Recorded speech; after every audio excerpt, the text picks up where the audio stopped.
नमस्कार साथियों, स्वागत है आपका हमारे YouTube channel learn English with KP sir में। साथियों, पिछली वीडियो में हमने देखा था कि एक्टिव वॉइस से पैसिव वॉइस हम कैसे बनाते हैं, लेकिन उसमें हमने देखा था कि जो अजर्टिव सेंटेंस होते हैं उनका हम एक्टिव से पैसिव कैसे बनाते हैं। तो साथियों, आशा करता हूँ आपका जो पिछला वीडियो में जो हमने अजर्टिव सेंटेंस का जो एक्टिव से पैसिव बनाना सीखा था वो आपको अच्छी तरह आ गया होगा। और आज आगे बढ़ते हैं और आज सीखेंगे हम इंटेरोगेटिव जो सेंटेंस होते हैं, यानी कि प्रश्नवाचक जो वाक्य होते हैं उनका पैसिव कैसे बनाया जाता है। साथियों, इसमें और उसमें अंतर कोई ज़्यादा नहीं है, थोड़ा सा अंतर है कि इसमें क्या है, एक चीज़ का तो आपको एक ध्यान रखना है कि कुछ जो विद्यार्थी हैं, कुछ साथी हैं जो कंफ्यूज होते हैं किस चीज़ में, कि नरेशन एक टॉपिक है डायरेक्ट से इनडायरेक्ट, उसमें क्या होता है टेंस चेंज हो जाता है। लेकिन साथियों, आपको यहाँ ध्यान रखना है, जब हम एक्टिव वॉइस से पैसिव वॉइस बनाते हैं तो उसमें टेंस चेंज नहीं होता है, टेंस वही रहता है। तो देखते हैं कि जो इंटेरोगेटिव सेंटेंस हैं उनका पैसिव वॉइस कैसे बनाते हैं। तो साथियों, इसमें आपको एक तो WH वर्ड से काम पड़ेगा। तो उसमें साथियों WH वर्ड से आपको घबराना नहीं है, उसमें केवल दो WH वर्ड पर आपको ध्यान रखना है, जिनमें एक है whom, जिसको आपको बदल देना है by whom में, और अगला है whom, जिसको बदल देना है आपको who में। यानी कि ये WH वर्ड ही केवल चेंज होंगे, इसके अलावा जो बाकी WH वर्ड हैं उनमें कोई परिवर्तन नहीं आएगा। बाकी के जो रूल्स हैं जो हमने अजर्टिव सेंटेंस में देखे थे वही सब रूल्स इसके रहने वाले हैं। तो साथियों, हमने देखा था कि जो एक्टिव से पैसिव बनाने के लिए सबसे पहले क्या करते हैं, जो सेंटेंस का ऑब्जेक्ट होता है उसको सब्जेक्ट बनाते हैं। तो यहाँ पर पहला सेंटेंस देखते हैं, सेंटेंस है did she break the window, क्या उसने उस खिड़की को तोड़ा, और चिन्ह लगा हुआ है आपका ये प्रश्नवाचक। तो हमें पता चल रहा है कि प्रश्नवाचक वाक्य है, तो इसका कैसे बनाएंगे। इसके लिए आपको साथियों घबराना नहीं है, उन्हीं नियमों को फॉलो करना है।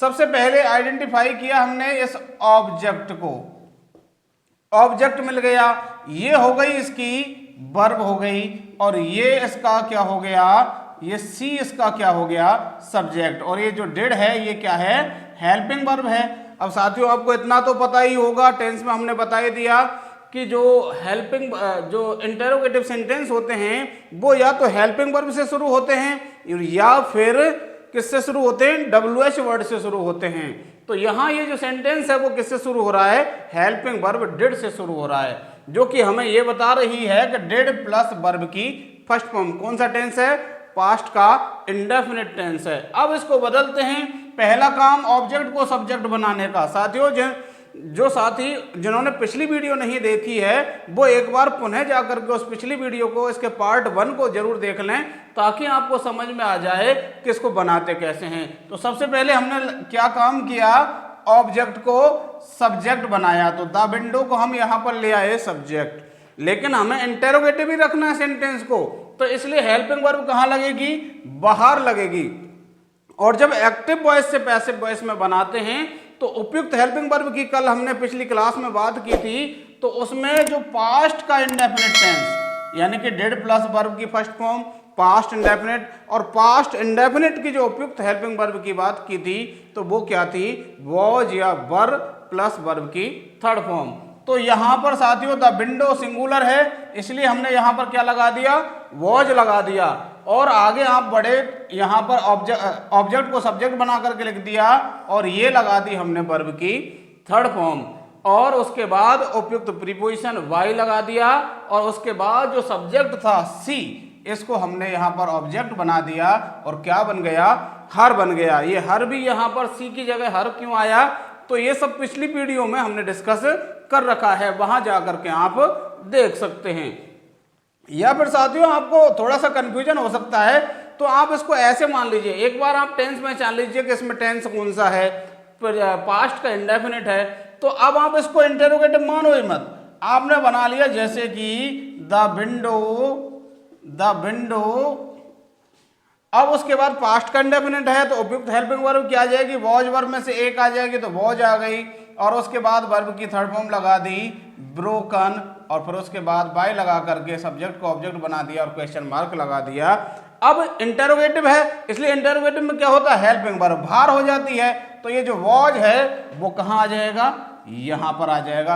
आप इस तरीके से भी इसको सोच सकते हैं, या फिर आप डायरेक्ट हेल्पिंग वर्ब को सबसे पहले रख दीजिए, उसके बाद जो ऑब्जेक्ट है उसको सब्जेक्ट बना करके रख दीजिए, उसके बाद वर्ब की थर्ड फॉर्म लगा दीजिए, और उसके बाद बाई लगा करके क्या करना है, सब्जेक्ट को ऑब्जेक्ट बना देना है। आगे देखते हैं, अगला जो सेंटेंस है, have you completed your work, क्या तुमने तुम्हारा काम पूरा कर लिया है। ये इंटेरोगेटिव सेंटेंस है, इसको बनाएंगे। अब यहां पर कौन सा टेंस है, हैव प्लस वर्ब की थर्ड फॉर्म, यानी कि प्रेजेंट का परफेक्ट है और प्रेजेंट के परफेक्ट के उपयुक्त हेल्पिंग वर्ब है या हैव। तो अब हमारा जो नया सब्जेक्ट है वो क्या बनेगा, योर वर्क। ये ऑब्जेक्ट है, इसको जब सब्जेक्ट बनाएंगे तो क्या बन जाएगा, योर वर्क। अब ये सिंगुलर है, इसलिए हमने यहां पर तो था हैव, यहां पर हम सिंगुलर की वजह से क्या लगा देंगे, हैज। चूंकि यहां पर ये हैव यू की वजह से आया, लेकिन अब यहां पर बात हो रही है योर वर्क की, तो यहां पर क्या आएगा, हैज आएगा। उसके बाद उपयुक्त हेल्पिंग वर्ब में क्या करते हैं, प्रेजेंट के परफेक्ट में has, have plus been plus verb की थर्ड फॉर्म। तो हमने यहां पर इसको क्या लगा दिया, बीन लगा दिया, और वर्ब की थर्ड फॉर्म इसमें पहले से ही दे रखी थी कंप्लीटेड, वो लगा दी। उसके बाद प्रीपोजिशन लगाया और जो आपका सब्जेक्ट है उसको ऑब्जेक्ट बना दिया।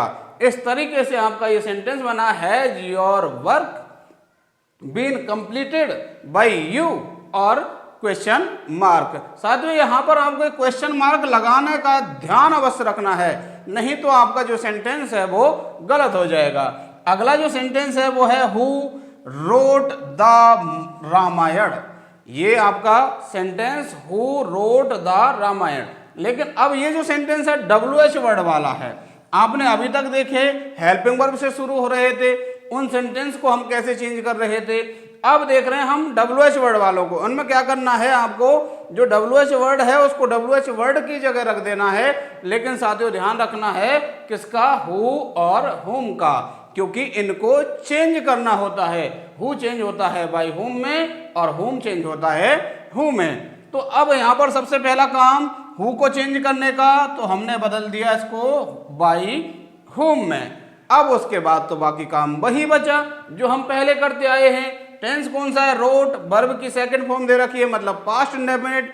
उपयुक्त हेल्पिंग वर्ब कौन सी हो जाएंगी, वॉज या वर्ब प्लस वर्ब की थर्ड फॉर्म। तो अब यहां पर रामायण सिंगुलर है, इसलिए यहां पर क्या आ गया, वॉज आ गया, और उसके बाद में हमने जो ऑब्जेक्ट था उसको सब्जेक्ट बनाया द रामायण, और फिर उसके बाद वर्ब की थर्ड फॉर्म लगाई, क्या बन गई, रिटन। राइट की जो थर्ड फॉर्म है वो क्या बन गई, रिटन और प्रश्नवाचक चिन्ह। साथियों हु वाला जो सेंटेंस होता है इसमें आपको सब्जेक्ट नहीं दे रखा होता है, क्योंकि यह सब्जेक्ट के बारे में तो पूछ ही रहा होता है कि इस काम को करने वाला कौन है। तो इसलिए यहां पर आपको बाई लगा करके जो सब्जेक्ट है उसको ऑब्जेक्ट बनाने की जरूरत नहीं होती है, क्योंकि इसमें सब्जेक्ट दिया ही नहीं होता है। आगे बढ़ते हैं, अगला सेंटेंस है when do you play cricket. तो अब इसमें आपने वैन की जगह पर रख दिया। उसके बाद आपने उपयुक्त हेल्पिंग वर्ब लगाई। उपयुक्त हेल्पिंग वर्ब के लिए आपने टेंस पहचाना, डू प्लस वर्ब की फर्स्ट फॉर्म। कौन सा टेंस हो गया, प्रेजेंट इंडेफिनिट टेंस हो गया। अब प्रेजेंट इंडेफिनिट की उपयुक्त helping verb is, am, are, इनमें से कोई भी एक। तो अब हमारा नया सब्जेक्ट क्या है, क्रिकेट। क्योंकि इस ऑब्जेक्ट को हम सब्जेक्ट बनाएंगे, तो अब हमारा नया सब्जेक्ट क्या है, क्रिकेट। इसके हिसाब से हेल्पिंग वर्ब क्या लग गई, इज लग गई, और उसके बाद वर्ब की थर्ड फॉर्म क्या लगाई, प्लेड, और उसके बाद प्रीपोजिशन लगाया बाई, और उसके बाद जो आपका सब्जेक्ट था यू, इसको हमने यहां पर ऑब्जेक्ट बना दिया। आशा करता हूं साथियों आपको जो इंटरोगेटिव सेंटेंस हैं इनका एक्टिव से पैसिव बनाना आ गया होगा। तो आपके लिए जो पांचवा क्वेश्चन है ये आपके लिए छोड़ता हूं, इसका आप आंसर कमेंट करके बता दीजिएगा, ताकि मुझे पता चल सके कि जो आपको ये वाला एक्टिव वॉइस से पैसिव वॉइस है इंटरोगेटिव सेंटेंसेस का वो समझ में आ गया है। इसलिए साथियों कमेंट करके अवश्य बताइएगा। अगला सेंटेंस है द जज is going to hear the case tomorrow. अब साथियों यहां पर थोड़ा सा कौन से सेंटेंसेस की बात कर रहे हैं हम, एक और सेंटेंस होते हैं जिनमें क्या लगा हुआ होता है, गोइंग टू प्लस वर्ब की फर्स्ट फॉर्म लगी हुई होती है और इनका अर्थ क्या निकलता है, बाला है, वाले हैं, बाली है। जैसे द जज is going to hear the case tomorrow, जो जज है वह कल केस को सुनने वाला है, ऐसा अर्थ निकलता है। तो साथियों ये जो गोइंग टू वाले जो सेंटेंस होते हैं इनका पैसिव कैसे बनता है, तो इसमें सारे नियम सेम रहते हैं, केवल अंतर क्या है कि जो गोइंग टू है उसके बाद बी लगा देते हैं और जो वर्ब की फर्स्ट फॉर्म दे रखी होती है उसको क्या कर देते हैं, थर्ड फॉर्म कर देते हैं। इसमें साथियों आपको उपयुक्त हेल्पिंग वर्ब का ध्यान नहीं रखना, केवल क्या काम करना है, गोइंग टू के बाद बी लगा देना है और उसके बाद क्या लगा देनी है, वर्ब की थर्ड फॉर्म लगा देनी है। देखते हैं यहां पर द जज is going to hear the case tomorrow, तो क्या बन जाएगा, अब यहां से ऑब्जेक्ट को लेकर के आए हम द केस, अब केस यहां पर हमने क्या बना दिया, सब्जेक्ट बना दिया। उसके बाद में यहां पर जो हेल्पिंग वर्ब पहले से ही दे रखी होगी उसी को काम में ले लेंगे, इसमें हमें कोई दिमाग नहीं लगाना है। उसके बाद क्या लिखना है, गोइंग टू, और उसके बाद हमें क्या लगाना है, बी लगाना है, बी, और उसके बाद वर्ब की थर्ड फॉर्म लगानी है। तो जो हियर वर्ब है उसकी क्या थर्ड फॉर्म क्या होती है, हर्ड होती है, और उसके बाद जो कुछ सेंटेंस में बच रहा होता है उसको लगा देते हैं। यहाँ पर टुमारो बच रहा था तो हमने यहाँ लगा दिया। उसके बाद उपयुक्त प्रीपोजिशन लगा देते हैं, क्या, बाई, और उसके बाद जो आपका सब्जेक्ट है उसको क्या बना देते हैं, हम ऑब्जेक्ट बना देते हैं। तो जो द जज सब्जेक्ट था उसको हमने यहाँ पर क्या बना दिया, ऑब्जेक्ट बना दिया।